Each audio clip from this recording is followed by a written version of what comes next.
Timu yetu ya taifa ya wanawake chini ya miaka 17 Serengeti Girls kesho Jumapili tarehe 19 ya mwezi wa 4 itakuwa tena mzigoni kutafuta nafasi ya kufuzu kombe la dunia kwa wanawake chini ya miaka 17.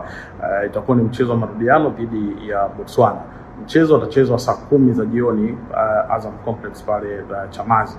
Tunaomba Tanzania waweze kujitokeza kwa wingi kwenye mchezo huo, mchezo muhimu.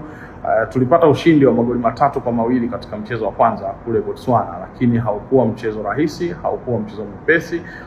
Kwa hiyo kesho tunayo kazi ya kuhakikisha kwamba tunalinda matokeo hayo ili kuhakikisha kwamba tunasonga kwenye raundi ambayo inafuata.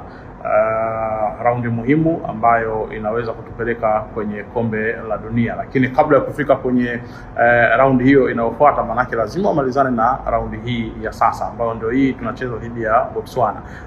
Nguvu ya Watanzania tunahitaji sana, nguvu ya mashabiki tunahitaji sana. Kwa hiyo tunawaomba wajitokeze kwa wingi kuja kuwaunga mkono dada zetu hawa ambao wanapambania nchi, wanapambania bendera ya Tanzania ili kuendelea kuiweka Tanzania kwenye ramani ya mpira wa miguu. Tutakumbuka kwamba timu hii imekwishawahi kufuzu kombe la dunia kule India, na sasa ni nafasi nyingine ambayo tunaisaka ya kuweka historia nyingine ya kuweza kufuzu kombe la dunia kwa wanawake chini ya miaka 17.